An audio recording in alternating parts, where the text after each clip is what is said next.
Alright, Middle-Aged White Guy Reacts is back again today with another video. And today's video is going to be a little bit different from the content that I normally do. Today I want to share with you my story from 20 years ago today. Now, we all know what happened 20 years ago today, alright? The 9/11 terrorist attacks. My story isn't unique.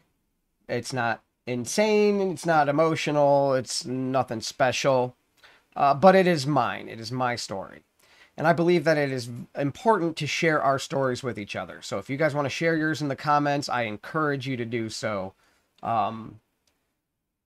Because for me, first off, the further I get away from that day, the muddier the details become. All right. And the story I'm going to tell you, I believe is correct and factual in how it unfolded, and the time frames are mostly right. But like I said, the details definitely become muddy, especially 20 years after the fact. So it's important that we get these out there in some sort of record. Okay. Like I said, this is like probably the typical story that most of us have of that day, and our memories of how these events unfolded and the emotions that we experienced. So this is going to be like the typical everyman story. Secondly, I think it's important that we share it because it reminds us of how we felt on that day, how we felt afterwards, and the unity that we enjoyed briefly. So that's why I think it's important that these videos get made. And that's why I'm making this one right now. So that day, it was just a normal day. I was, at the time, a young college student. I was going to a local community college, and I was living at home with my parents. I had a buddy that lived across the street from me in the same situation, and a neighbor next to him that had kids around our age. Some were still in high school. But there was a group of, 6 or 7 kids, including me, my sister, the 2 boys across the street, and the 3 kids, however many that's 7, right?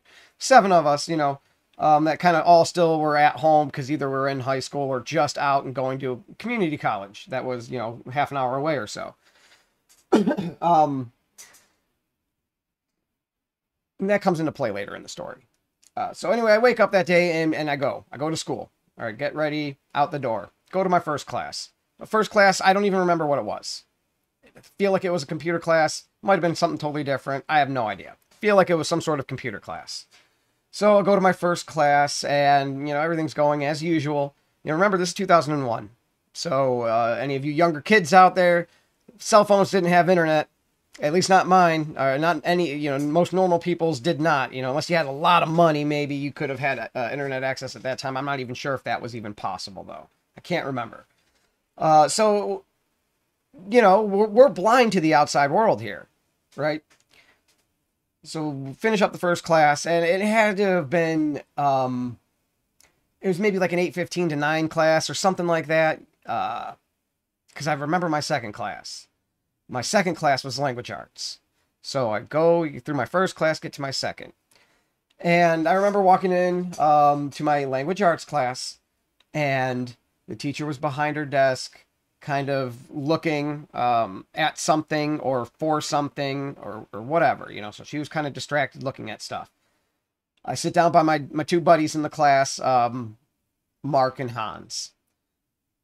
And we're sitting there, and it's just typical banter that we usually have. What are you doing this weekend? Oh, I went there last weekend. Oh, here's a war story from what happened there, weekends past.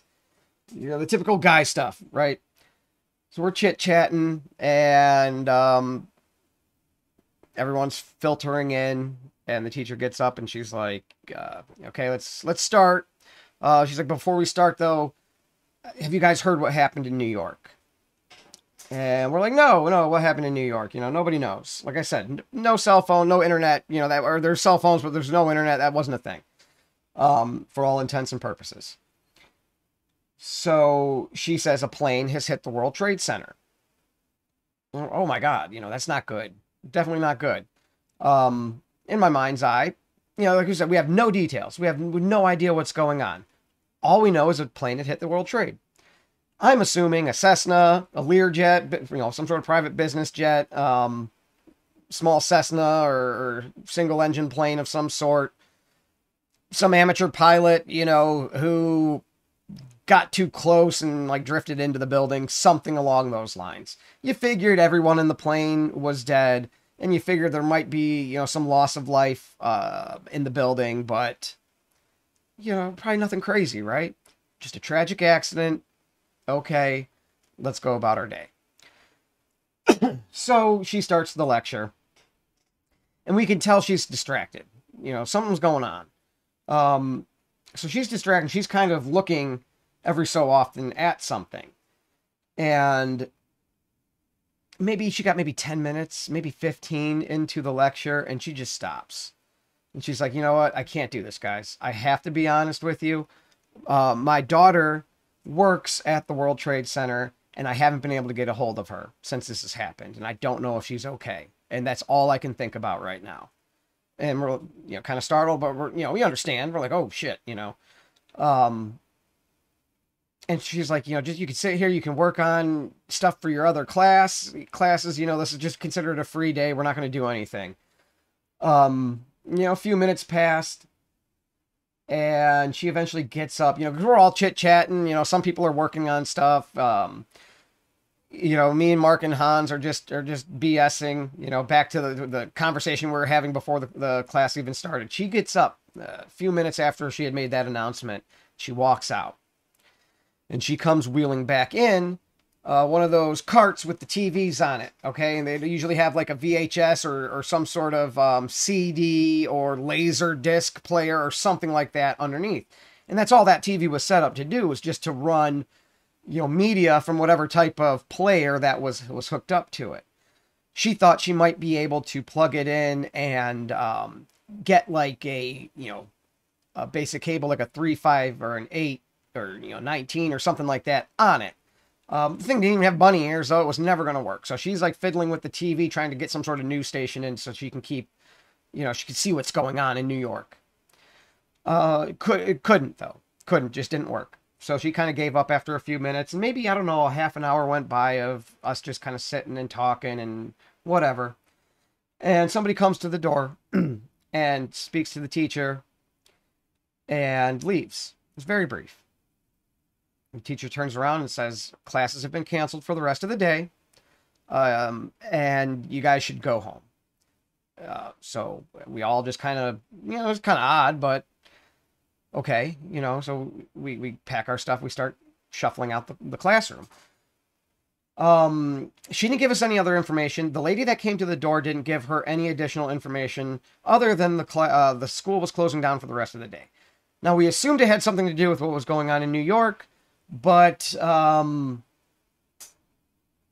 nobody seemed too concerned, and I don't really remember conversations leaving the classroom or anyone's demeanor, because we really didn't know what was going on. So none of that was like registering into long-term memory. So we shuffle out, get in my car, I leave, and I go home.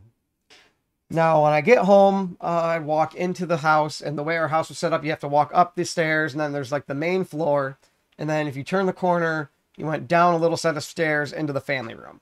So I come up the first set of stairs and peek around that corner, and I notice my dad down there watching the news. Now, this man never watches the news. All right, so he had like CNN or something on. Yeah. All right. Of course, I'm getting a frog in my throat now, and I don't have anything to drink. Anyway, he's watching the news. He never watches the news. He gets his news from the newspaper, so every day he would get a newspaper. He would kind of breeze through the first few sections, okay? He would glance at what was going on in the world, and then he'd get to the sports page, and he would focus heavily and read everything in the sports page, and then he'd move on to the comics, okay? That was that man's news intake for the day. Never watched it on TV. If he was watching TV, he was watching Married with Children, he was watching Seinfeld, or he was watching football or baseball or something like that. He was watching something sports related. So that was already the first odd thing. And he turned around to look at me, and the look on his face was weird. Almost, I want to say almost like he had seen a ghost, but not. Like, I don't know. I don't know how to describe it. It was just a look that I have never seen on his face before, and I have never seen on his face since. Okay? And he said, "Do you know what's going on?" And there was like some concern in his voice, and there was fear and anger and like a lot of emotion. And the way he said it in a way like I've never heard him speak before.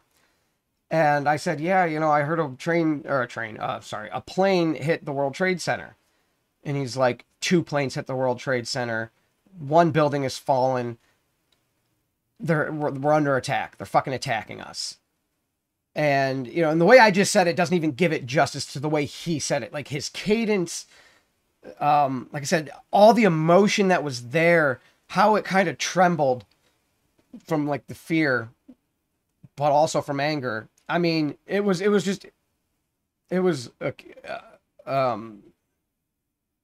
just never seen him like this. Everything about it. It was like it was a total different person sitting there talking to me, because I had never seen my dad in such a state. Okay. He was pretty fired up. The anger he had was pretty intense, and I've seen him mad. I've seen him angry. I've seen him very demonstrative with his anger, and he wasn't as demonstrative with his anger about this necessarily, but there was something different about it, and it was weird, and that sticks with me even to this day. And just how he was sitting, his posture, everything about him, it was like a total different person was sitting in front of me. And I mean, he was to the point where, like, if there was an army recruiter there handing out rifles and plane tickets, he would have grabbed them both and been gone. He was ready to fight. I mean, it was weird. It was just weird. And I remember, just sitting on top of the stairs, and me and him just sitting and watching what was going on, and how he just sat in that weird posture the whole time, like just intently focused on what was happening. And then, the second building falls. And I don't remember the conversation. I don't remember what he said. I don't remember what I said. I don't remember his reaction necessarily. I don't remember my reaction. I feel like it was almost like we were in a state of shock. I remember him walking away a few minutes after the second building had collapsed. And I don't know if he walked away because he was about to experience emotions that he didn't want to experience in front of me, or if something else was going on. I mean, maybe he had to go mow the lawn or make lunch, or I don't know. I can't recall it. But I know I saw it, and I know I was there for it. And it was just like, we were shocked. We didn't know what to say, what to do. It's just blank. It was like, I don't even remember my emotion at that time when it happened. But I remember sitting there watching it, and then sitting there for like the next couple hours maybe. And he went off and did his own thing, came back a couple of times. He's the only other person I remember being in the house. And I don't remember if I stopped watching it because I decided, I needed to stop watching this after, the 100th time they showed the planes going into the buildings and the buildings coming down. Or if, somebody told me, like maybe my mom or my dad said, maybe you don't need to watch this anymore, or whatever. Whatever the case was, I know at one point I just got up and I walked away from the TV. And I went outside, and my buddy across the street was out. So I went over there and I started talking to him. And today, or that day, 20 years ago, was a special day for him as well. It was his birthday. And I remember his demeanor as soon as I came up to him. He was acting in ways that I'd never seen him act before. And the way I can best describe it was like a child who is getting scolded, and they're afraid, so like they might let out a little laugh, right? They don't mean to laugh, but that's just how they're dealing with their fear in that moment. Okay, so he was kind of laughing and making jokes externally. Okay, this is his external emotion he was trying to project, but you can tell that there was other things going on internally and kind of under the surface. Because the way he joked, the way he laughed wasn't normal. It kind of had a little tremble at the end. He kind of trailed off at the end. You know, he was acting out of character. Okay, at least what I saw as out of character. The same as my dad was acting out of character, and the same as my teacher in the classroom was acting out of character. And maybe it wasn't out of character per se, but to me, that's how I was perceiving it. Because it was such a strange combination and ball of emotions to have to deal with, that it just came off as odd. Everything about it was just odd. So he was pissed off because this is ruining his birthday. We're young kids. We're 19, 20 years old, something like that. You know, and the world still revolved around us, we felt like. And our shit was the most important shit going on. So, you know, he was kind of acting like that. But like I said, you could tell internally he was processing it. And this was maybe his way of keeping himself from breaking down, or just dealing with the other emotions that he didn't want to necessarily deal with at that time. So, I remember hanging out with him for a couple of hours, and I don't remember the conversations we had. I don't remember what we did, where we were. I remember being under his tree. When I first approached him, he had a tree in the front yard by his driveway. And I remember standing underneath that tree, and that's where we were initially talking. But yeah, I don't recall much else. And it's weird because, like I said, there's 7 kids in this neighborhood, including my sister. I don't remember any of their reactions. I don't even remember talking to them or seeing these people during that day. I don't remember seeing my mom or how she reacted on that day. The only things I remember from that day is Hans and Mark and how we were acting all normal and happy while this was going on. That's burnt into my mind for some reason. That last bit of normalcy that happened before everything else started going on. I remember how out of character my English teacher acted, you know, so I remember my English teacher from that day. And I don't remember any other teacher from that semester, or probably even school year at all. I don't remember any other students' names, faces, teachers' names, faces, nothing.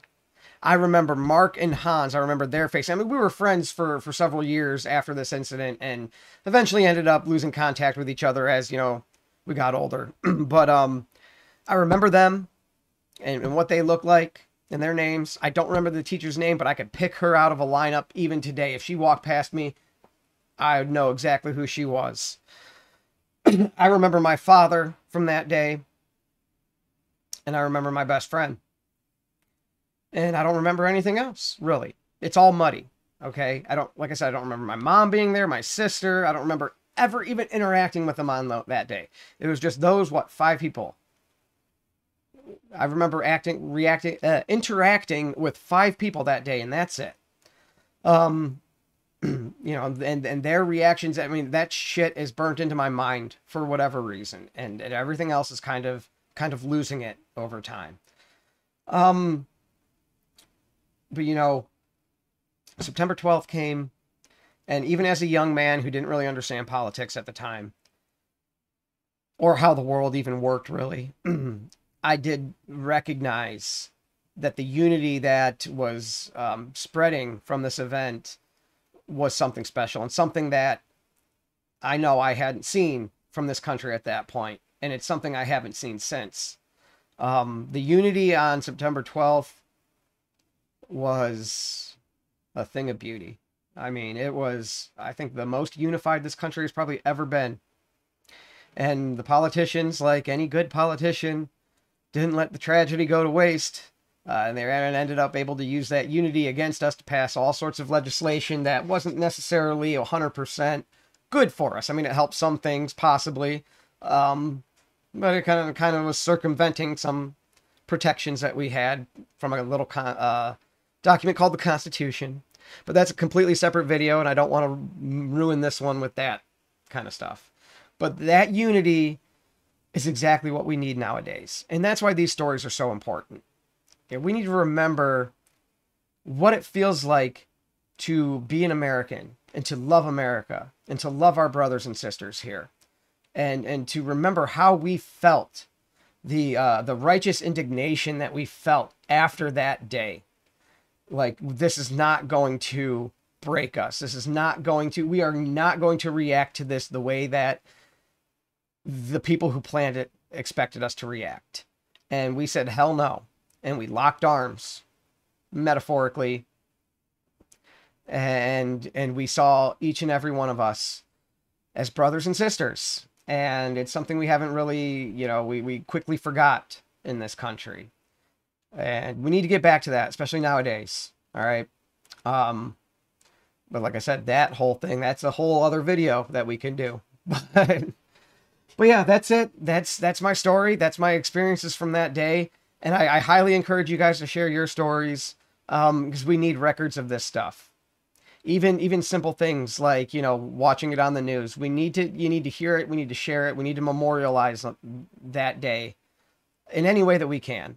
So please put it down in the comments. Let's hear your guys' story. This was mine. I know it wasn't spectacular. It's nothing special. But like I said, this is my story of what happened 20 years ago today. And, there it is. But that'll do it. That'll be the video. Middle-aged white guy reacts is out. Peace.